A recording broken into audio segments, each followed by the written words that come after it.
Politicians across Europe are resigning over the Epstein Files. But here in the United States, where the investigation's actually taking place, almost nothing has seemed to change. That all might be starting to shift. Today, I am partnering with Cameron from Courier, who has uncovered a financial paper trail leading to a sitting Trump cabinet member. Cameron, how are you doing? Hey, good, Mason. Thanks for having me. Always good to talk. Can you let the people know who you are and where they can find you? Yeah, of course, of course. So Cameron Stevenson, I am the national correspondent for Courier. I am on their social channels. You can check them out whenever, wherever you are online. And then I read a weekly column on Substack called Below the Beltway. Great. And my name is Mason. I am a progressive live streamer known as One Hand Politics. And we both partner with Courier to bring you the most pressing news of the day. So, Cam, why do you think that things have been so quiet here in the US after such a large spectacle in these past, what, 10 months now of talking about the release? Yeah, 10 months, 5 years, depends on who you're talking to. But True.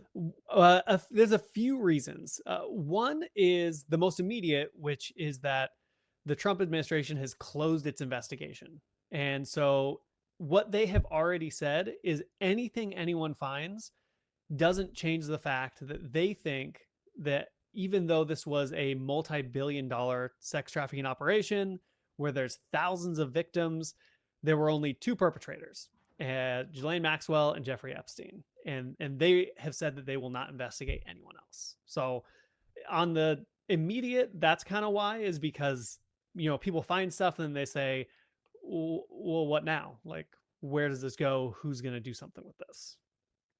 Yeah, I mean, I think even looking through some of the documents, there's a recent almost portal that was developed by Drop Site News that it's called like Jmail. I'm sure that you're familiar with this. Yeah.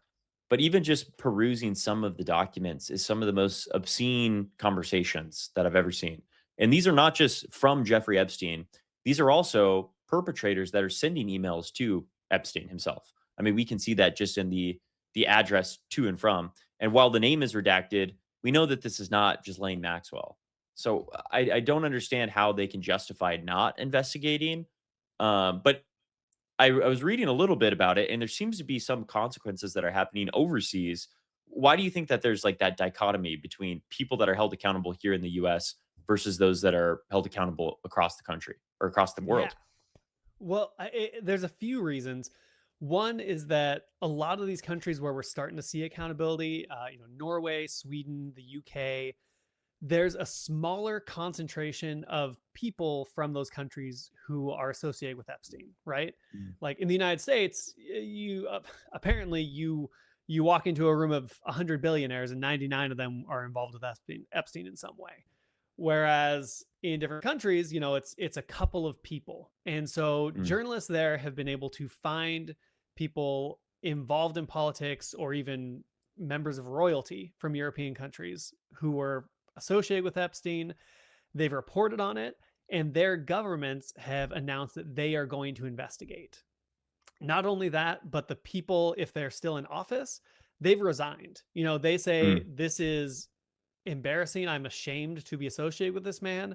They don't admit any wrongdoing, but they say that it's bad enough to be associated with that they don't deserve a position in elected politics anymore. And so a lot of it is just the idea of what accountability looks like is much different in other countries. And then because of the sheer amount of information on people in the United States, it's a lot of it reminds me of this Trump administration strategy called flood the zone. I'm sure Mm. you've heard of it. Mhm. Yeah. So, and just for everyone else, flood the zone is essentially when it's a Steve Bannon idea where you basically just throw as much stuff as you can out there. Doesn't matter if it's true, doesn't matter if it's, outlandish, doesn't matter if it incriminates you. You just throw out a million things for the public to consume at once. And because of that, it divides everyone's focus. There's 1,000 people who are upset about this. There's a couple people upset about that. And in these little micro bursts of outrage from the public kind of diffuse themselves because there's not enough collective action for anything to actually be done. And so this is part of the reason why I believe that uh, the Trump administration released 3 million files the way that they did. They're not organized. There's no easy way to navigate them. A lot of them are just redacted in absurd ways. And Right. and this is so that the public, everyone, millions of people in the United States immediately began looking for stuff, based Mm. on whatever they're interested in. There's people looking up Martha Stewart, people looking up Trump's name, people looking up the Clintons, and not surprisingly, people are finding stuff in all of these different segments of the world.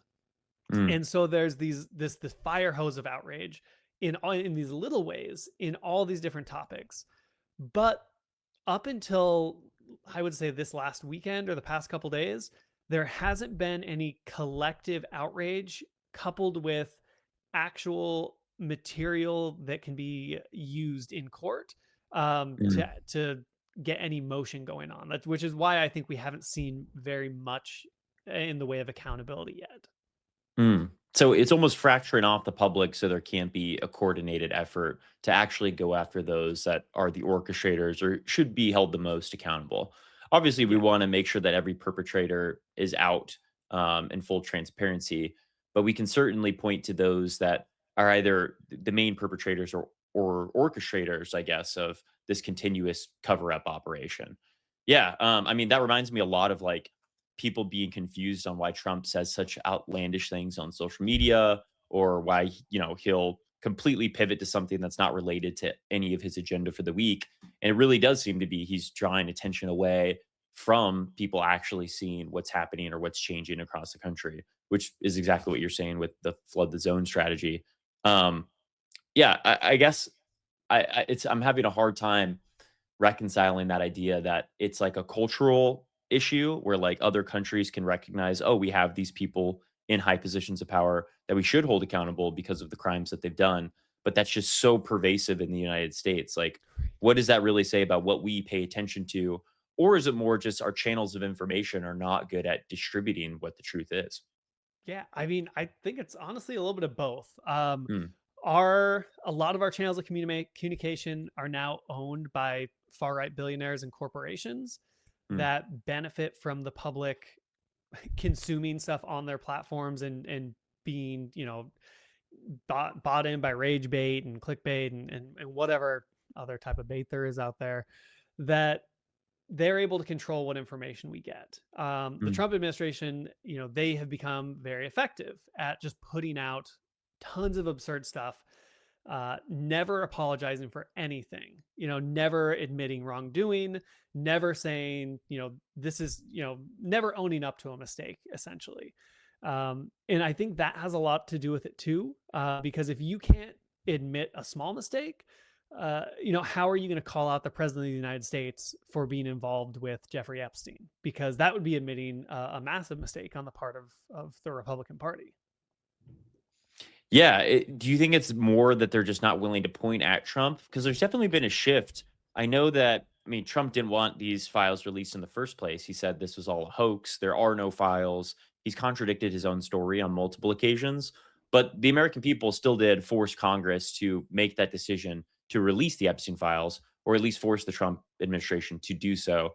They still haven't complied with that law, though. I mean, weren't they No, supposed to release all of the files all at once? they're supposed to release them all at once, and they were supposed to give Congress all of the redactions. And the Congress is supposed to have the unredacted files with an explanation of why things were redacted. One other very important aspect about this law is that it's supposed to be easily searchable and accessible by the public. Mm. And anyone who has gone to justice.gov/Epstein can attest that this is the most disorganized just batch of data that you'll probably ever come across in your entire life. Mm. The Department of Justice it's an entire agency of lifelong lawyers and people who prosecute laws. And so the idea that they don't have some actual organization, that they don't have an actual case built up, and that all they have are just these, randomly named files with no organization on, what information is where or who is in what, is absurd, and it's against the Mm. law, like you mentioned. Yeah. So they violated this law in almost every way that they possibly could. And they're trying to just get away from any transparency or accountability that will actually hold them accountable. But Right. there seems to be something that's different that could change the story. What is it that you found that seems to be changing the tide? Right. Well, part of it actually goes to what you mentioned a couple minutes ago, which is the reason the Epstein Files Transparency Act passed. And that Mm, was the public forced it, right? Your Republicans didn't want it. Trump said, don't pass it. But the public forced it to the point where it had to happen. mm, And we're starting to see that now because we're finding actual clues of a paper trail, like we talked about a little bit ago, like a tangible paper trail that connects these claims and allegations of what people did with legal documents that bind mm, them to Jeffrey Epstein. This one that could looks like it's starting to change things involves a member of Trump's cabinet. His name's Howard Lutnick. He's the Commerce Secretary, which means he deals with commerce and money, and he's super into tariffs. And apparently, he was super into Jeffrey Epstein for a while. They were neighbors. He had said that he had broken off all contact with Epstein decades ago. There were a ton of text messages and emails between him and Epstein that were in the files that proved that that was false. That mm, they had interacted, that they had gone out for drinks, that Lutnick had been to Jeffrey Epstein's island. All of this is in there. But that still wasn't enough to get anything to stick. He can just say, well, government investigated, case closed. I didn't do anything. This is all a lie. mm, But one thing he did do that can actually tie the finances together, like his financials to Epstein's, is that he entered into an investment proposal with Epstein. They're mm, investing in some what Adfin? It's some advertising company that's not mm, doesn't exist anymore. But it proves that he had like an extensive business relationship, and not only that, it's something that can be investigated because mm, if you're putting money into something like this, there's receipts, there's invoices, there's financial correspondence between the two of you, and there are ways to look into those correspondences and find ways that Lutnick may have paid for illicit services, like mm. other investigators looking into the Epstein files have found with other entities. And so this is something that can actually tie him financially to the illegal behavior that Epstein was orchestrating. And for those of us that are not familiar with the financial world, these are invoices or what are these specifically? That He, seems like yeah. a clear case. So the main document that is kind of becoming a problem for Lutnick is it's an actual like legal business agreement saying that Mm, he and Epstein are presidents for this investment into this company. And it's mm, very long, we can link to it, but essentially it goes over how they're investing into this company, how much money they're putting in, how much they get out. And then from there, if you were, once we're able to dig more into the Epstein files, you can find how this money was transferred, right? You mm, can find because the name of the shell companies that they used are on there. So now we can investigate and say, oh, Lutnick Shell Company paid, $10,000 for, a flight somewhere. That's kind of mm, weird. That's pretty overpriced for a flight. Maybe we can investigate, look at the flight logs, see who was on this flight, see where it went. There's a lot of ways that you can use money to tie people to illegal behavior. That's what Trump's been avoiding his entire career. That's what shut down Trump University. That's what took down Al Capone is his finances.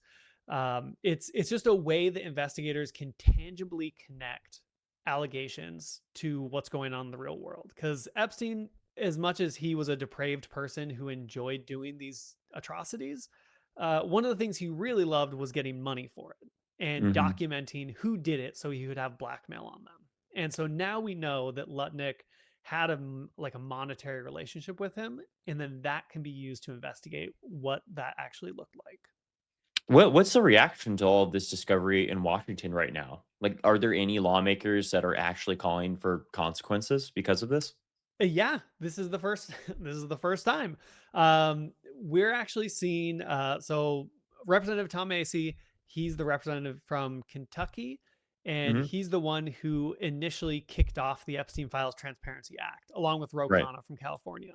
So Yeah. these representatives have called for Letnick to resign and to be investigated. Mm. They have been able to get other people to agree. Other Democrats have come out and said it publicly. I haven't seen any Republicans besides Macy, but just the way the makeup of the House is, there doesn't need to be more than a couple. And so, you know, it starts off as calls to resign, and then Hmm. it goes into an impeachment. They can impeach him for being a part of this. If that happens, that would go into a conviction in the Senate, which could then lead to a prosecution. Now, me personally, I don't see our Attorney General Pam Bondi investigating anyone involved in the Epstein files, because her job is not to protect the public. Her job is to protect Donald Trump, and Mm. he is implicated 100 times over in these files. But it could lead to the appointment of a special counsel, Mm. which could bring actual consequences. In lieu of that, there would have to be a change of makeup in Congress, or even in the White House, for any of these consequences to actually be seen here. Funny how that works out. Pam Bondi doesn't want to hold any politicians accountable for their involvement now. But early in the Trump second term, we had that big spectacle of her inviting over influencers, giving them fake binders, saying, "We have the files on my desk. We're reviewing them now." I don't know how they try to get away with that lie when it's just so blatant in the American people's face. But I guess through flooding the zone, like you mentioned earlier, is how they kind of try to distract from that. But even in a broader sense, like we have a political culture now, what it sounds like you're saying, where no one actually resigns, even when bipartisan pressure is a big deal. Like Marjorie Taylor Greene was ousted from her own party because she made the Jeffrey Epstein files like a central point of her congressional administration. Yeah, How do we come from this? What do you think is the accurate conclusion from a lot of this? like this is a culture, right? This is something that permeates through our society. Mhm. And I mean, you can trace it not just through Donald Trump, but all the way back to Ronald Reagan. His 11th commandment was, thou shalt not apologize, or something similar to that. It was essentially never turn on fellow Republicans, never admit that you're wrong. We Mm. always have to be fighting for ourselves, even if you're a terrible person. Um, and so that has developed to this world now, where the gravest sin a Republican can commit is betraying Donald Trump. Marjorie Mm. Taylor Greene's a perfect example. She did a lot of terrible things. She was very anti-Semitic. She made she's the cause of death threats against both public and private citizens. She reaped millions of dollars through corrupt deals in while she was in office. Um, she did a lot of bad things, but she could have been in that seat until the day she died. The thing that she did wrong was she went against Donald Trump. The same thing with Thomas Macy, actually. He's being primaried by a super Trump person in his state, because he went against Trump and had, pushed for the Epstein files to be released. The only way that can change is if it is not advantageous for people to have this mentality. Mm. Like Donald Trump, he has this mentality, and he's become the president of the United States twice. Marjorie Taylor Greene tried to do something different, and she resigned because she got so much harassment over it. Mm. Thomas Macy, if he loses, then that is again validation for Republicans that there's no reason to apologize, or no reason to have shame for doing anything wrong. That as long as you say that everyone's lying about you and you're perfect, then that's all that matters. Now, if Macy wins, if Donald Trump is held accountable, that will change the dynamic. But it Mm. has to happen consistently and over a long period of time, because we're looking at, you know, the makeup of Congress. is now people who have been in this mindset for decades. And a lot of them don't know anything else. And a lot of them aren't qualified in any way except to be these sycophants. I mean, Mike Johnson, he's the Speaker of the House. He doesn't do anything unless Donald Trump tells him. And that Mm. is not the role of Congress. The role of Congress is to be a check on the presidency, not an enabler. But his whole thing is whatever Donald Trump says, he will do. If Trump says something he doesn't actually support, he just says he hasn't heard about it or he hasn't read about it and then attacks whoever asked the question. And Yeah, I so mean, the that's legislative body is the first article in the Constitution for a reason. It's supposed to be the most powerful branch of government, and we're seeing the handful of Republicans that are able to criticize the president, which is in their job description, is what they're supposed to do. They are either people that are already leaving, like Tom Tillis of North Carolina, who is not going to be running again for reelection and feels more emboldened to call out the president, or people like Lisa Murkowski or Susan Collins, who've kind of made their brand on being verbally critical to Trump, even though they vote with his record on almost every occasion. Yeah, we need more people who are able to put their neck out on the line and say, hey, I might agree more with the president, which I think is wild looking at his record right now. But you're at least somewhat honest with your constituents that you're not just going to be a hive mind of what Donald Trump says is what goes in Congress.